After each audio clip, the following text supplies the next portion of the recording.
Hi everyone, welcome to today's class. Today we're gonna continue International Accounting Unit 5.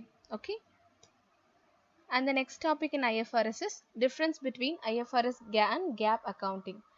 Okay, GAAP means generally accepted accounting principles. Okay, IFRS in the International Financial Reporting Standards. So by this we have to know the difference between the two accounts. Okay, two accounting systems. So actually we live in an increasingly global economy. Okay, so it's important for a business owners and accounting professional to be aware of the differences between two accounting methods so which used around the world. So this international financial reporting standards, which is the name implies, so it is standards developed by IASB, which means International Accounting Standards Board. Okay, so in US they are following GAAP. Okay, generally accepted accounting principles. Okay, is only used in the United States. So this GAAP established by a Financial Accounting Standards Board, FASB, Financial Accounting Standards Board. So by this the first difference is local versus global. So what it means IFRS is used in more than 110 countries around the world. So including EU. EU means Europe, and many Asian South African countries. So by this the gap on the other hand is only used in the United States. So which is companies that operate in the US and overseas may have more complexities in their accounting. Okay, and the next one is rules versus principles. So what it means, GAAP tends to be more rules. Okay, it is based, so while IFRS tends to be more principles. So GAAP is more rules, for IFRS it is more principles. So by this GAAP, these companies may have industry specific rules and guidelines to follow, while this IFRS has a principles that require judgment and interpretation to determine how they are to be applied in a given situations.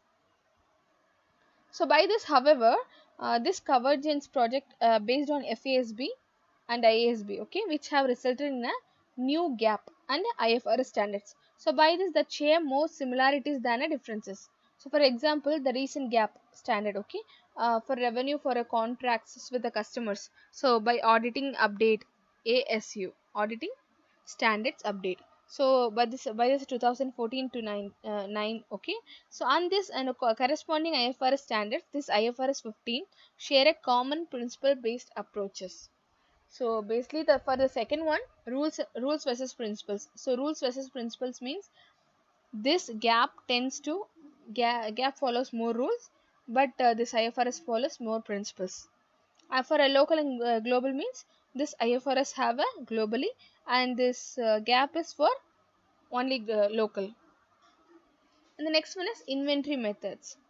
So this methods both GAAP and IFRS, so which allows first in first out. Okay, FIFO. This is weighted average cost and specific identification methods for valuing inventories. So however, this gap also allows the last in first out. So this gap allows two, FIFO and LIFO, last in first out and first in first out. So this method which is not allowed in IFRS. So this using LIFO method may result in artificially low net income, so which may reflect the actual flow of inventory items through a company. And the next one is inventory write down reversals. So what it means both methods allow inventories to be written down in a market value. So by this, however, if the market value later increases, only IFRS allows the yearly write down to be reversed. And this gap for gap, this reversal for earlier write downs is prohibited. So by this inventory valuation may be more volatile under IFRS. And the next one is fair value revaluations. So this means this allows revaluation of the following assets to the fair value. So because if a fair value can be measured reliably, this inventories, property, plant and equipment, intangible assets and investments in a marketable securities. So by this revaluation may be either an increase or a decrease as asset value. So under this gap, revaluation is prohibited except for marketable securities. And the next one is impairment losses. So impairment losses means this is the both standards which allow for a recognition of impairment losses on the long lived assets. So when the market value of an asset declines, when conditions change, this IFRS allows impairment losses, which is to be reversed for all types of assets and except goodwill. So by this gap takes a more conservative approach and prohibits reversal of impairment losses for all the types of assets. Okay. So for IFRS, which will not include a goodwill, for a GAAP, they will include all the assets. And the next was intangible assets. So by this internal cost to create intangible assets such as the development cost capitalized under the IFRS when certain criteria are met.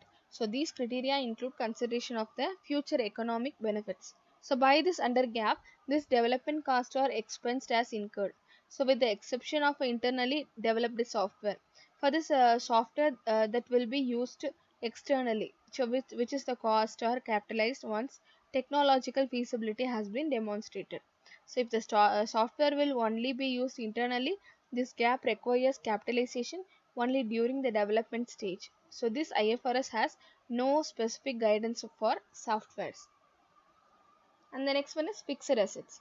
So this means this gap requires the long lived assets, which is a building, furniture, equipment, be valued at a historic cost and depreciated appropriately.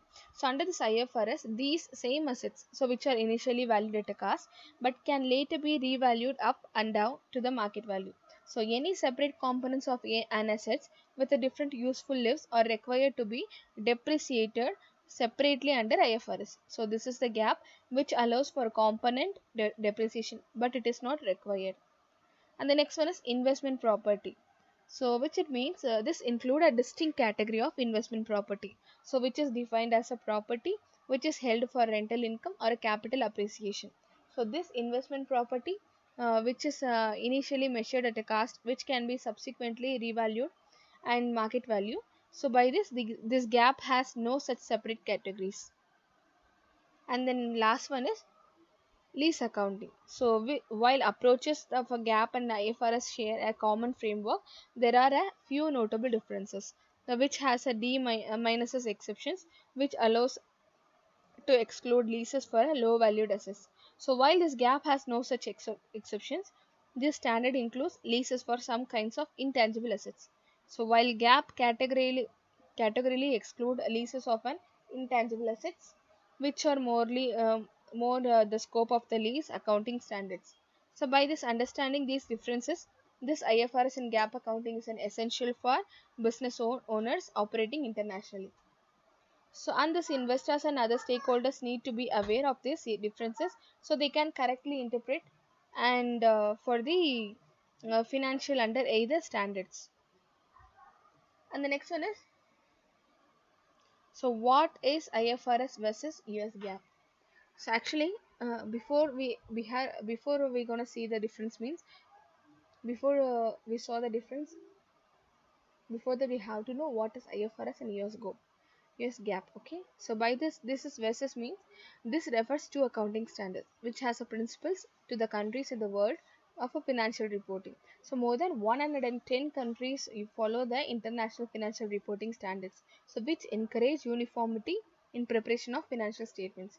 So by this on the other hand, which is GAAP, so these are created by the Financial Accounting Standards Board to guide public companies in the United States when compiling their annual financial statements.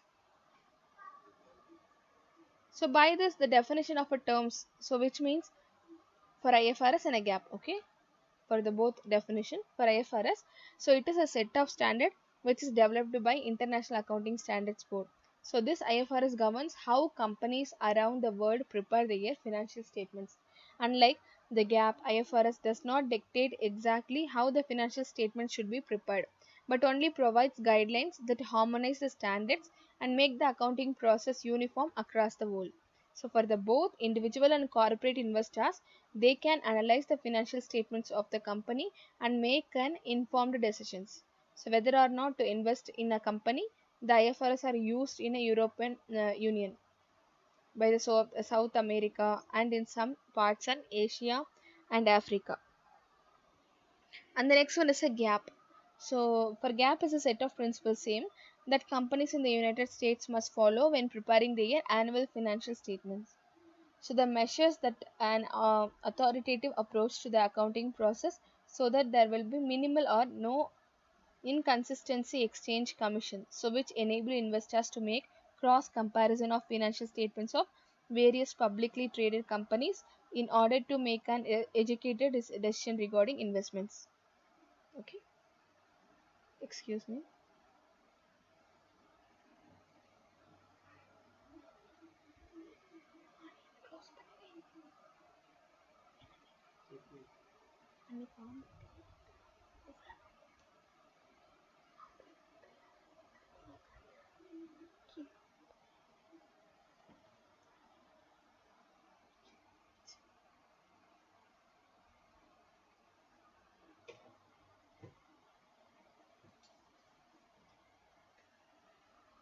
And the next one is,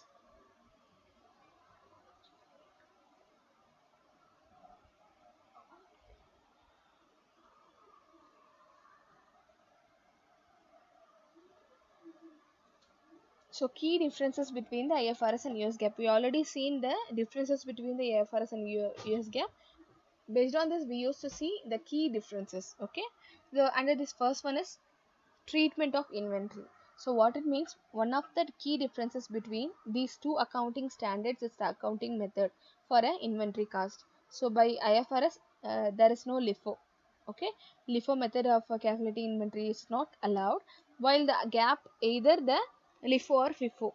This is two, these two the differences. Okay, you can write that or this, your wish, based on your understanding.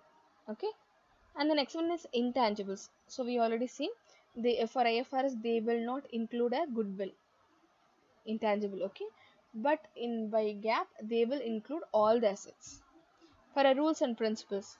By this the GAAP is only for a rules, and for IFRS only for a principles. And recognition of revenue. So what it means this revenue recognition IFRS is general. Okay, which is compared to GAAP. And GAAP means revenue has been realized and earned, and it has a specific rule on how revenue is recognized across the multiple countries. Okay, so based on this IFRS accounting standards used in the following two methods of recognizing revenues. How the methods will be.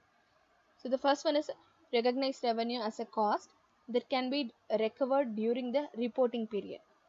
And the next one for contracts, so which is the revenue is recognized based on the percentage of a whole contract that has been completed, the estimated total cost and the value of the contract. So the amount of a revenue which is recognized should be equal to the percentage of a work, so that can be that has been completed. And finally, classification of liabilities. So when preparing financial statements, which is based on a GAAP accounting standards, these liabilities are classified into either current or non-current liabilities. So based on this, depending on the duration which is allotted for a company to repay the debts. So by this, the debts that the company expects to repay within the next 12 months are classified as current liabilities, while debts whose repayment period exceed 12 months are classified as a long-term liabilities. So, however, in IFRS, there is no plain distinction between a liabilities. So, short-term or long-term liabilities, which are grouped together. And the next one is GAAP versus IFRS. All you need to know. Okay.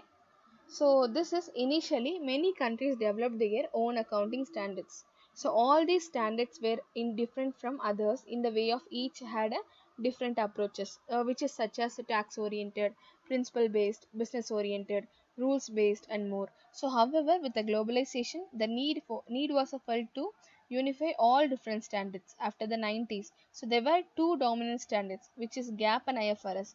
Although the similar most areas, okay, so these are a few differences between the GAAP and IFRS.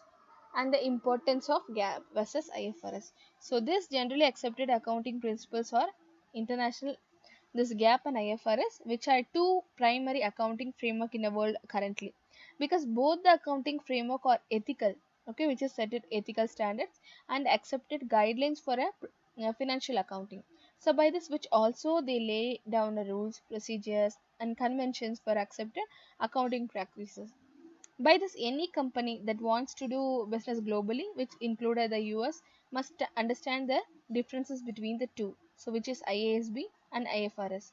So while the FASB, Financial Accounting Standards Board, is responsible for a GAAP, though the organization overseeing both GAAP and IFRS, which are working to minimize the differences between the two framework.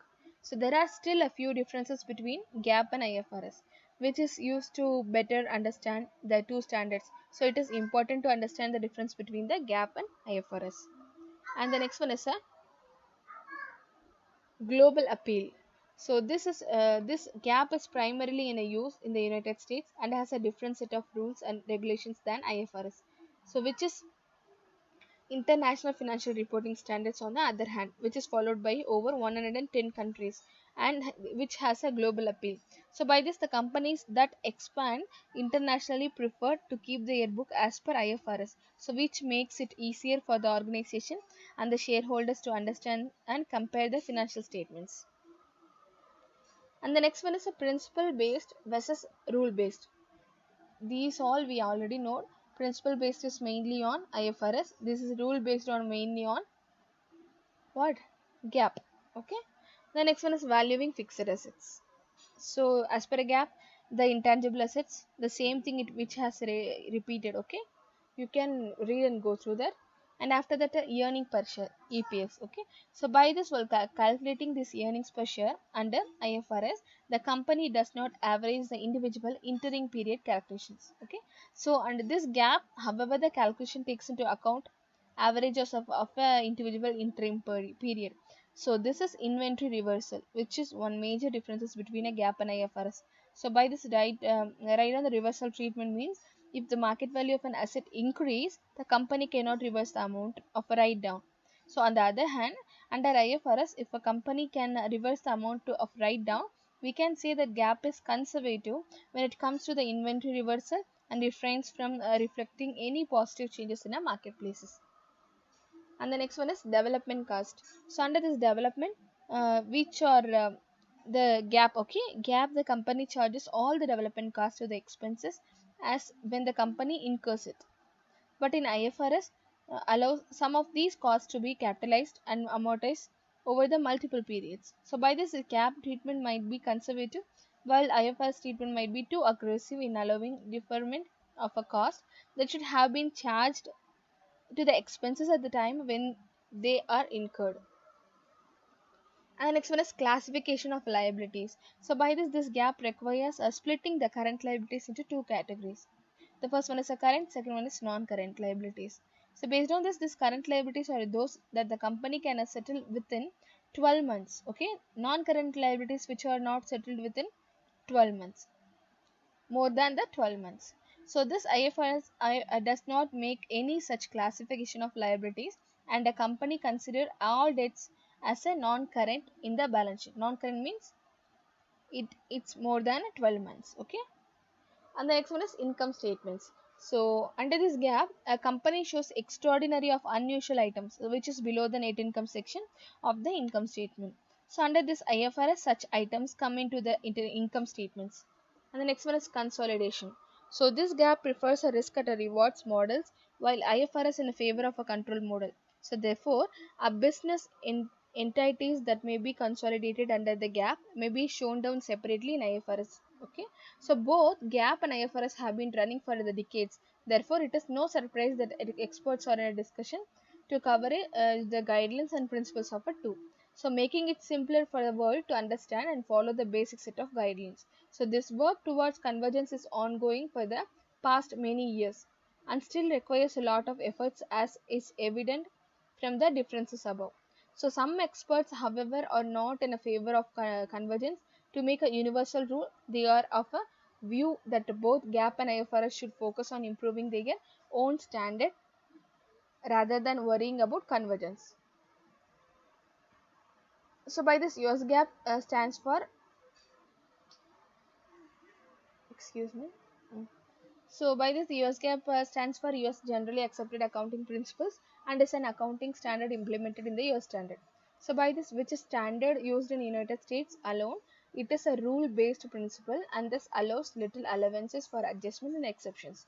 So which follows the core characteristics of relevance. So this reliability, comparability and understandability, as well as making informed decision based on the user's circumstances. Okay, so this IFRS stands mainly known as a International Financial Reporting Standard, which and is used by the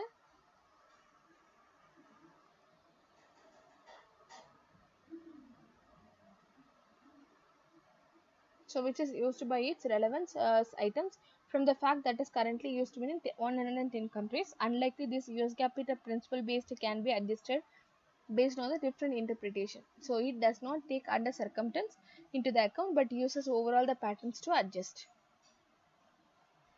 And based on this, the differences I have given in a chart. Okay, so this will be easier for your comparison differences. You can know. So by they have given the definitions for a gap and IFRS. Okay, the first one is a standard frame of accounting guidelines which implemented in the US. And for IFRS, this is standards provide a global language because 110 countries follows that, right? So it will be in a global language. So this gap stands for United States Generally Accepted Accounting Principles, and this is for International Financial Reporting Standards. And this implementing body means the Financial Accounting Standards Board, okay, the US Securities Exchange Commission. So by this IFRS Foundation and International Accounting Standards Board. So and US GAAP based on rules, and IFRS for principles, the same thing which we have seen already. Okay, that's the easy form you can see by this tables, and which is implemented in US, and this IFRS is 110 countries. The treatment of intangible means uh, the gap recognized at a fair value, but this IFRS recognized when there is a future economic benefit with measured reliable. And handling of inventory cost means LIFO is allowed, and for IFRS LIFO is not allowed. And inventory write down means reversal is prohibited once the inventory is written down. For a reversible, it will be a reversible. And cost of development, so which is can be capitalized in a gap, and in this IFRS which cannot be capitalized, cost of development. Okay, because the expenses on the year they occur. And the next one is income statement presentations. So by this, extraordinary items are segregated below net income, and for IFRS extraordinary items are not segregated. And the next one is treatment of fixed assets, so which uses the cost model, so which uses the revaluation models. And for a last, liabilities, so which split between the current non-current liabilities. And for IFRS all debts are classified as a non-current liabilities. And the next heading is, why is United States and or Canada not adapting IFRS and are continuing the gap, whereas the most of the other countries are moving to IFRS? Because the United States was one of the original members of the IASC, okay, International Accounting Standards Board. So when later the International Accounting Standards Board, so the Standards Committee and a Standards Board, which has many international financial reporting standards (IFRS), were written within an input of a United States. So by this accounting professional and standard setters, so many standards are thus fairly similar to the practice. So however, because of the topic paper to discuss, the progress and delay convergence of the United States accounting standards, the differences between the two accounting standards are more relevant in this paper than the similarities. So by this, so, however, there are strong reasons because the US is not switching to IFRS just yet. The reasons for not switching to IFRS is, the first and the foremost reason is IFRS is costly. So, which is switching from a gap to IFRS. So, it will prove to be very expensive for the country. So, this workforce training, user training, system changes, or some of the unavoidable expenses which is involved in a process. And then second one, comparability of financial statements, so which is another important point which is considered by the US. So with the IFRS, comparability between the financial statements and which may not be achieved. So people living in a countries which is applied in IFRS come from a varying background means the result in interpretative difference and arising out of various varying historical practices, so which breaks down the common god of comparison of financial statements and serves as a big hurdle in the process. And the third one is, another reason why the US is not adopting IFRS is the lack of superior standards. So by this IFRS financial statements are not at a pair with the quality of GAAP financial statements. So these efforts are being made to the IFRS to GAAP. So till this happen, the country would like to stick to GAAP. And then fourth one, GAAP is a complex system with its own limitations, but it works. So this contentors of IFRS state that when the existing system is good enough and the workers, there is no need for a new systems. So if it ain't broke, don't fix it. And then fifth one, viewing of loss in IFRS, because it contender states that must be a better way of IFRS to improve the system of financial reporting in the US efforts. So which can be made to create a system that is better than a gap and it's free from a problems of IFRS poses. So there has to be a middle way of a out. And finally, the one reason why US is not adapting IFRS is that this principle based on whereas the gap is rule based. So with the implementation of IFRS, there will be more scope for interpretation with regards financial statement. So this is not something that the US looks forward to. And the next heading is adoption of IFRS standards. So by this, every jurisdiction is a difference. So with its own expertise. So by this, the professional infrastructure and a regulatory interest. So this can be affected with a method of adoption is suitable. So by this, the adoption follows a single step adoption. Okay, single step adoption. So how will the IFRS standards will be expressed? It means the reproduction of IFRS standards in the official gazette on standard setter website, or they need to resolution in a law with no reproduction of IFRS standard legislation. So by this they will make a contract adoption license where applicable license for dissemination of IFRS. So by this adoption will move the convergence of transition to adoption. So it will go to the adoption, and the next one is a license to create the local standards. So by this, so this is the diagram which you can see the clearly. Okay. So by this, see, the first one is a single step adoption which goes to the adoption first one. After the adoption, they will move the reproduction of IFRS standards in the official gazette. Official gazette means government, okay, or an standard setter website in this website. And the adoption goes to the second level, a resolution in a law with no production of IFRS and in legislation.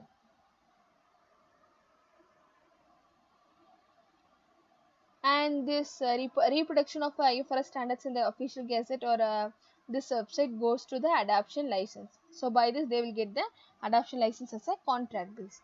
So on this resolution in a law with no reproduction of legislation means it will go to the where applicable license for a dissemination of IFRS standards. Okay, and after that this adoption convergence of a transition to adoption will move on. They will get the license to create a local standards.